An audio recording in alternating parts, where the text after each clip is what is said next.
Well, for all the fervent piety of its founders, which forbade students playing cards or dice, somehow none thought it incongruous to use lottery to raise funds to erect the new college.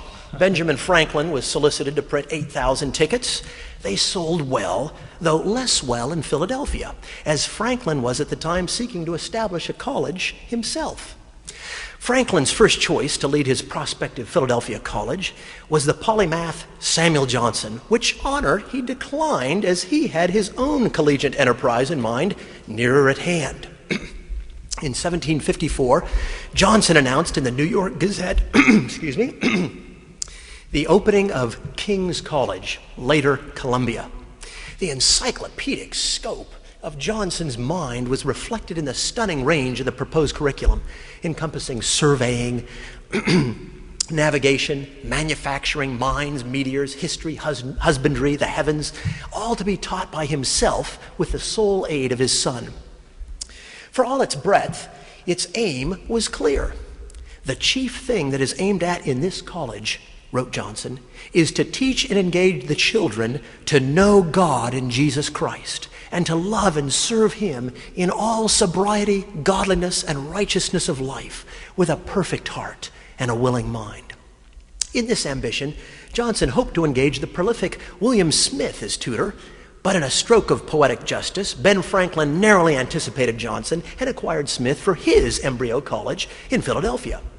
This College of Philadelphia, later UPenn, chartered 1755, embodied a bit of a departure from the colonial model heretofore, in that Franklin envisioned a curriculum as suited to a prospective alderman or businessman as a clergyman. Notably, the trustees were all doctors and lawyers, magistrates and merchants, but no ministers.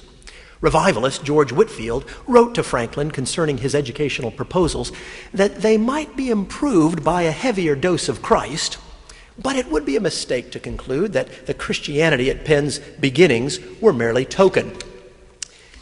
At her first commencement, Provost Smith could boast, "There is not a greater regard paid to religion, pure evangelical religion, in any seminary in the world than here.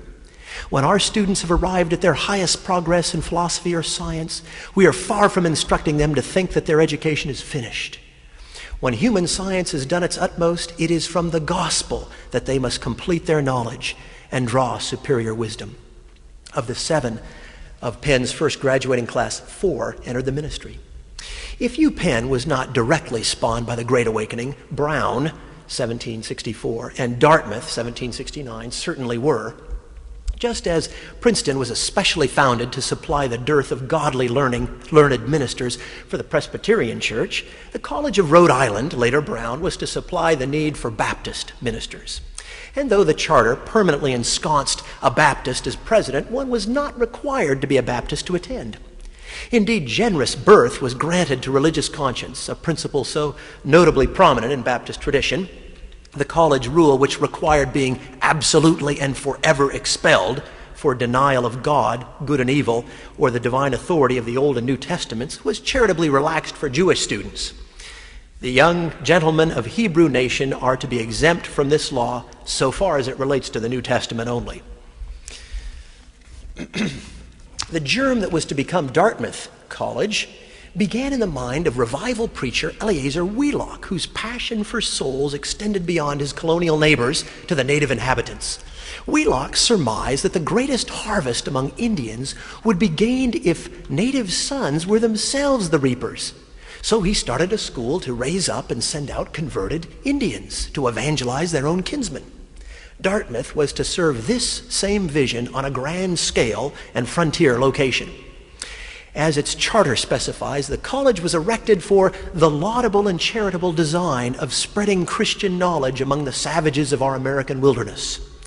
This founding purpose is set forth in the college crest, which depicts in Sylvian setting an evangelist with open scriptures preaching to 3 attentive Indians with the motto, Vox clamantis in deserto, a voice crying in the wilderness. Fittingly, it was a Mohegan, Samson Occam, one of the choicest fruits of Wheelock's Indian Charity School, who had raised the endowment for Dartmouth.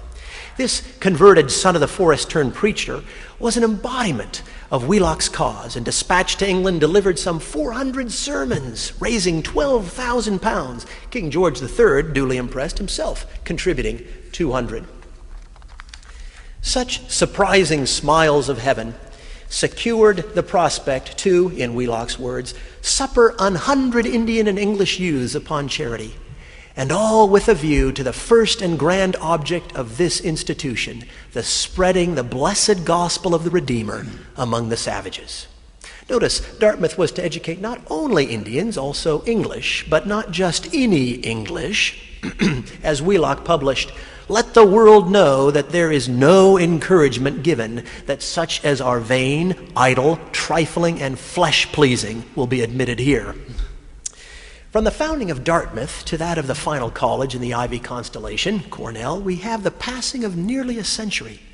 For this reason alone, we might expect it to be the odd one out among the colonially conceived fraternity. Largely the incarnation of the vision of Andrew Dixon White, Cornell lacked religious inspiration and had not the Christian compass of its predecessors. Accordingly, Cornell was denounced at its birth as an infidel university, and many a pulpit cushion was beaten in punctuation of the pastoral injunction to students, "Go anywhere but Cornell." But the accusation of Cornell being established expressly to propagate atheism and infidelity was justly denied by White. No atheists or infidels were sought out for their atheism or infidelity in particular. There was no antagonism to faith, simply indifference. In electing trustees and professors, declared White, no question should be asked as to their beliefs. Faith simply did not matter, only competence as a geologist or geographer. Yet even this was a sea change. In Cornell, we have moved from a collegian world in which the Christian faith mattered supremely to one in which institutionally the Christian faith mattered scarcely, if at all. Clearly our colleges were once very different than they came to be or now are. What, by the grace of God and holy zeal, might they yet become?